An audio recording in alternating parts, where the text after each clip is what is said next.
새벽 기도에 나오신 여러분들을 주님의 이름으로 환영합니다. 함께 샘물의 기도 올려드리겠습니다. 마음 모아 샘물의 기도를 하나님께 드리겠습니다. 먼저 우리 믿음을 고백합니다. 내게 능력 주시는 자 안에서 내가 모든 것을 할 수 있느니라. 아멘. 우리 믿음을 허락하시고 일상의 주인 되신 하나님을 찬양합니다.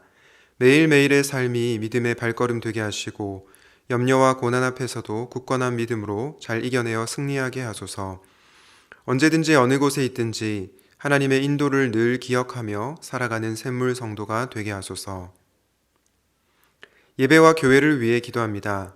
너희는 여호와 우리 하나님을 높여 그 발등상 앞에서 경배할지어다. 아멘. 예배의 주인 되신 하나님 홀로 영광 받으소서.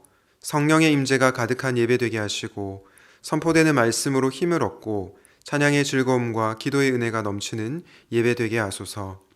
교회다운 교회가 되게 하시고 헌신적인 섬김과 사랑 가득한 성도들이 되어 하나님께 영광이 되며 기쁨이 되는 샘물의 공동체 되게 하소서.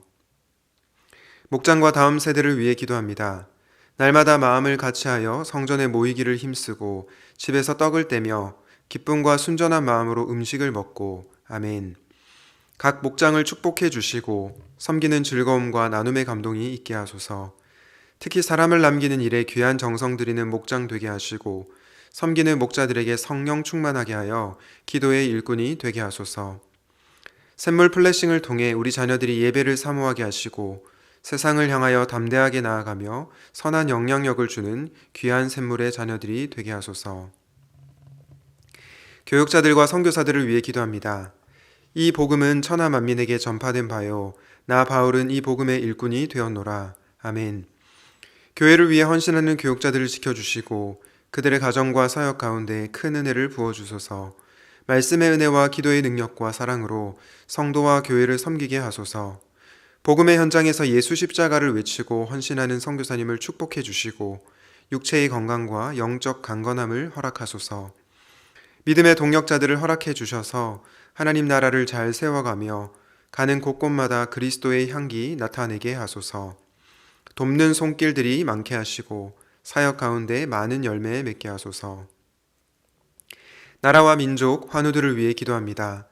시온아 여호와는 영원히 다스리시고 내 하나님은 대대로 통치하시리로다. 할렐루야 아멘. 만물을 다스리시는 하나님, 코로나로부터 지키시고 모든 상황이 잘 마무리되어 어서 빨리 회복되게 하시고 여러 어려운 형편에 있는 성도들을 기억하시고 위로하사 다시 힘을 내게 하시옵소서. 특히 지도자들이 정직하고 헌신적이며 백성들을 사랑하는 마음으로 나라를 섬기게 하소서. 육신이 아픈 자들을 위로하여 주시고 치료의 광선으로 회복되어 이전보다 더 건강하게 하소서. 함께 돕는 가족들을 위로하시어 지치지 않게 하시고 굳건한 믿음으로 모든 과정들을 잘 견디도록 하여 주소서. 오늘도 우리를 사랑하시고 함께 하시는 하나님을 찬양합니다. 예수님 이름으로 기도드립니다. 아멘. 하나님께서 우리에게 주시는 말씀은 창세기 18장 1절에서 15절 말씀입니다. 여호와께서 마므레의 상수리 나무들이 있는 곳에서 아브라함에게 나타나시니라. 날이 뜨거울 때에 그가 장막문에 앉아 있다가 눈을 들어 본즉 사람 셋이 맞은편에 서 있는지라. 그가 그들을 보자 곧 장막문에서 달려나가 영접하며 몸을 땅에 굽혀 이르되 내 주여 내가 주께 은혜를 입었사오면 원하건대 종을 떠나 지나가지 마시옵고 물을 조금 가져오게 하사 당신들의 발을 씻으시고 나무 아래에서 쉬소서. 내가 떡을 조금 가져오리니 당신들의 마음을 상쾌하게 하신 후에 지나가소서.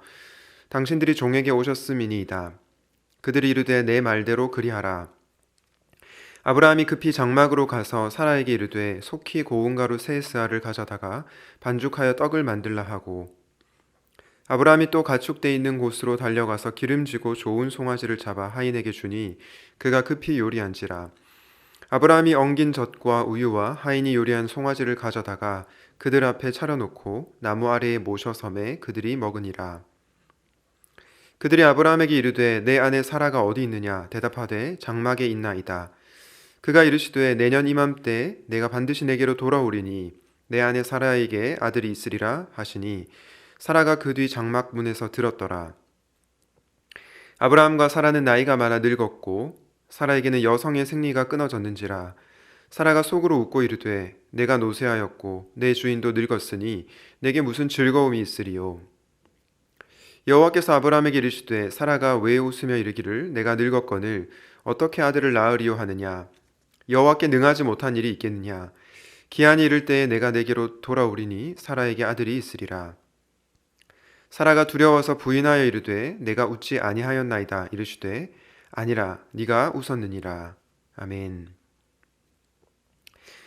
오늘의 말씀은 하나님을 환대하라입니다. 하나님을 환대하라. 저는 오늘 본문 말씀으로 말씀을 준비하는 가운데 정현종 시인이 쓴 방문객이라는 시가 떠올랐습니다. 아마 많은 분들이 좋아하는 시라고 생각하는데요. 이 시에 보면 이런 내용이 나옵니다. 사람이 온다는 건 실로 어마어마한 일이다. 그는 그의 과거와 현재와 미래가 함께 오기 때문이다. 시인은 이렇게 말하면서 과거와 현재와 미래를 다 포함하여서 한 사람을 맞아들이는 것은 필경 환대가 될 것이다. 이렇게 주장을 합니다. 여러분 좀 공감이 되십니까? 우리가 누군가를 환대한다고 할 때, 누군가를 우리의 삶에 초청하고 모셔드린다고 할 때, 우리는 그 사람이 어떻게 살았는지, 그 사람의 과거를 받아들이기도 하고요. 또 그 사람이 미래에 어떻게 될지 기대하는 마음으로 그 사람을 받기도 합니다. 그리고 현재 그 사람이 어떤 삶을 살고 있는지, 어떤 생각을 하고 있는지 궁금해하며 그 사람을 환대하는 거죠. 그런데 여러분, 사람이 온다는 것도 시인이 주장하는 것처럼 어마어마한 일인데 우리에게 훨씬 더 큰 일, 어마어마한 일이 있습니다. 그것이 무엇입니까? 바로 하나님이 우리에게 찾아오신다는 것입니다. 특별히 하나님께서는 과거의 우리의 삶에도 찾아오셨고 또 현재의 우리의 삶에도 찾아오고 계시며 미래에도 우리의 삶에 찾아오실 것입니다. 우리는 과거와 현재와 미래에 찾아오시는 이 하나님을 환대해야 합니다. 그렇다면 어떻게 하면 우리는 하나님을 구체적으로 환대할 수 있을까요? 먼저 첫 번째로는 과거의 하나님을 기억함으로입니다. 오늘 본문 후반부에 보면 하나님께서 사라에게 자녀를 주시겠다고 이 약속의 말씀을 하시죠. 그런데 사라에게 자녀를 주겠다, 아브라함에게 자손을 주겠다 라고 하신 이 말씀이 이번에 처음 하신 말씀이었을까요? 그렇지가 않다는 것을 저와 여러분 잘 알고 있죠. 사실 이 말씀은 창세기 12장부터 시작되었습니다.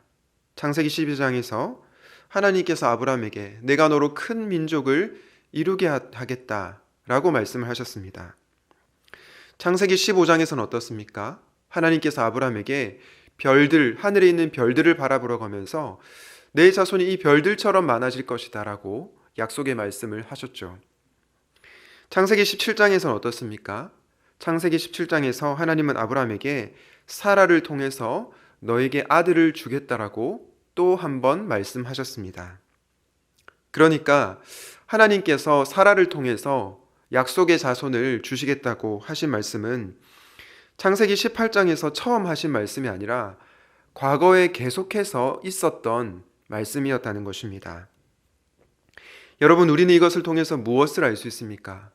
하나님은 우리의 과거에 찾아오신 분이라는 것입니다. 찾아오셨을 뿐만 아니라 이 아브라함이 약속을 까먹을까봐 계속해서 약속을 상기해 주셨습니다. 여러분, 우리가 살다 보면 너무나 분주한 삶에 파묻혀서 혹은 힘든 일 때문에 과거에 하나님께서 우리에게 베푸신 약속, 그리고 과거에 하나님께서 베푸신 은혜에 대해서 망각할 때가 있습니다. 그러면서 우리의 신앙이 흔들립니다. 그리고 하나님을 우리 삶에 가장 소중한 분으로 모시지 않고 환대하지 않는 그런 모습을 보일 때가 있습니다. 여러분, 그럴 때 우리가 기억해야 할 하나님은 어떤 분이십니까? 과거에 우리에게 약속하셨던 하나님, 과거에 우리에게 은혜 베푸셨던 하나님이십니다. 그 하나님을 기억할 때 우리는 다시 믿음의 걸음을 걷게 될 것입니다. 바라기는 과거의 하나님을 기억함으로 하나님을 환대하는 여러분 되시기를 주님의 이름으로 축복합니다. 앞서 방문객이라는 시를 제가 인용하면서 환대라고 하는 것은 그의 과거뿐만 아니라 그의 미래도 받아들이는 것이다 라고 말씀을 드렸는데요. 하나님을 환대하는 두 번째 방법은 바로 미래의 하나님을 기대함으로입니다. 오늘 보면 10절에 이렇게 말씀합니다. 내년 이맘때 내가 반드시 내게로 돌아오리니 내 아내 사라에게 아들이 있으리라. 하나님께서 구체적으로 다음 해에 사라에게 아들을 주실 것이라고 약속하십니다. 이에 대해서 사라는 어떻게 반응하죠? 12절에 보면 사라가 속으로 웃었다라고 합니다. 이 웃음은 행복한 웃음 혹은 기대하는 웃음이 아니고 조소나 비웃음입니다. 하나님께서 지금 무슨 허황된 소리를 하시나? 지금 내 나이에 자녀를 갖는다는 것이 말이 되는 것인가? 라고 하면서 조소의 웃음을 웃었던 거죠. 그런데 여러분, 오늘 본문 창세기 18장 11절부터 13절까지 계속 반복되는 단어가 나오는데요. 그 단어가 뭐냐면 바로 늙었다라고 하는 단어입니다. 11절에도 아브라함과 사라가 나이가 많아서 늙었다라고 하고요. 12절에서도 내가 노쇠하였고 나의 주인도 늙었다라고 합니다. 그리고 13절에서 내가 늙었거늘이라고 말하고 있습니다. 물론 이 말은 1차적으로 신체적으로 늙었다라는 말일 것입니다. 그런데 저는 말씀을 묵상하면서 사라가 단지 신체적으로만 늙었을 뿐만 아니라 영적으로도 늙었다는 생각이 들었습니다.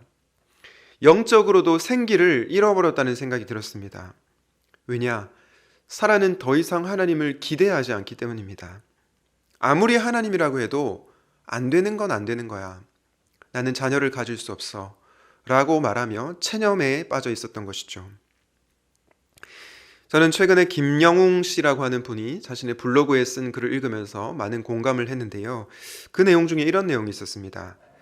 아이와는 달리 어른은 경이감의 좀처럼 사로잡히지 않는다.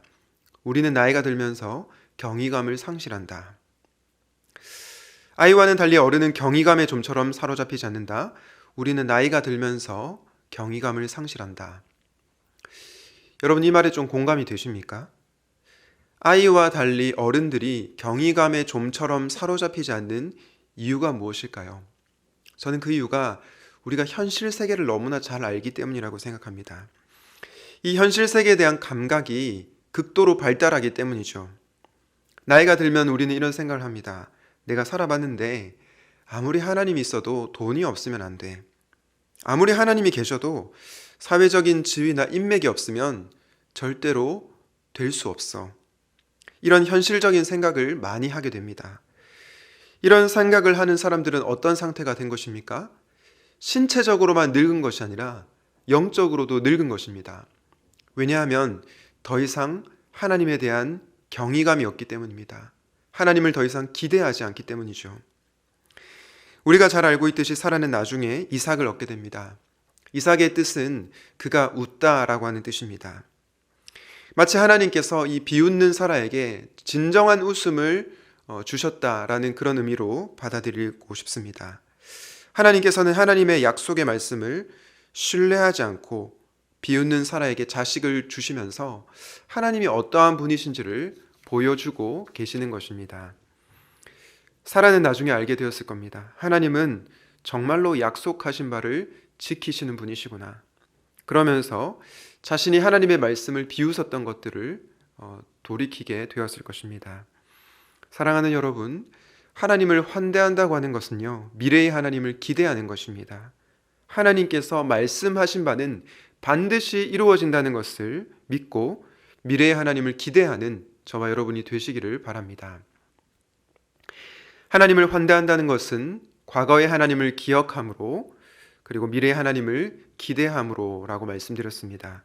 마지막으로 하나님을 환대한다는 것은 무엇일까요? 바로 현재의 하나님을 신뢰함으로 하나님을 환대할 수 있습니다. 오늘 본문 앞부분에 보면 아브라함이 나그네를 환대를 하는데요. 그러나 우리는 이 나그네가 단지 사람이 아니라는 것을 알 수 있습니다. 나그네인 줄로만 알았는데 알고 보니 여호와 하나님이셨죠. 이렇게 아브라함은 자기도 모르는 사이에 하나님을 환대한 것입니다. 오늘 창세기 18장 1절과 2절에 반복해서 나오는 중요한 단어가 있는데요. 그게 뭐냐면 보다라고 하는 단어입니다. 1절에 여호와께서 마므레의 상수리 나무들이 있는 곳에서 아브라함에게 나타내시니라 라고 하는데요. 이 나타내시니라 라는 단어를 원어로 보게 되면 보였다, 보이다 이런 뜻입니다. 2절에서도 보면 눈을 들어 보았다 라고 하고요. 또 그가 그들을 보았다 라고 합니다. 한마디로 이 보다라는 동사가 계속해서 나오면서 보는 것의 중요성을 얘기하고 있는 것입니다. 사랑하는 여러분, 왜 동일한 상황에서 그리고 동일한 환경에서 어떤 사람들은 하나님을 경험하고 또 어떤 사람들은 하나님을 경험하지 못할까요? 저는 그 핵심적인 차이가 믿음의 눈 때문이라고 생각합니다. 믿음의 눈으로 볼 때 우리는 지금 우리 곁에 계신 하나님을 볼 수 있습니다. 현실의 눈이 아니라 믿음의 눈으로 볼 때 우리는 우리 가장 가까이에 계신 하나님을 발견할 수 있다는 것입니다. 여러분, 우리가 왜 과거의 하나님을 기억하는 것이 중요합니까? 그리고 왜 미래의 하나님을 기대하는 것이 중요할까요? 과거의 추억에 잠기기 위해서입니까? 혹은 현실을 도피하기 위해서입니까? 아닙니다. 과거의 하나님을 기억하고 미래의 하나님을 기대하는 것이 중요한 이유는요, 오늘 지금 이 자리에서 현재 하나님을 신뢰하며 살기 위해서입니다. 과거에 하나님께서 베푸시는 은혜를 기억할 때, 그리고 미래의 하나님을 기대할 때 오늘 현재 우리는 하나님을 신뢰하며 살아갈 수 있기 때문입니다. 사랑하는 여러분, 성도란 누구입니까? 성도란 과거의 하나님을 기억하고 미래의 하나님을 기대함으로 현재 하나님을 신뢰하는 자입니다. 성도란 누구라고요? 과거의 하나님을 기억하고 미래의 하나님을 기대함으로 현재 하나님을 신뢰하며 사는 자입니다. 여러분은 하나님을 신뢰하며 살고 있습니까? 아니면 사라처럼 현실에 매몰되어서 하나님의 말씀을 비웃고 있지는 않습니까? 하나님은 여러분에게 지금 너와 함께 하시는 하나님을 바라보아라 라고 말씀하고 계십니다. 그 하나님을 신뢰하며 사시는 여러분들이 되시기를 주님의 이름으로 축복합니다. 오늘 말씀을 기억하면서 이렇게 기도하면 좋겠습니다. 과거의 하나님을 기억하고 미래의 하나님을 기대하면서 현재의 하나님을 신뢰하는 오늘 하루가 되게 하여 주시옵소서. 코로나 상황으로부터 교회의 성도님들을 지켜주시고 어려운 상황 가운데서도 예배를 향한 사모함이 식어지지 않도록 함께 기도하시겠습니다.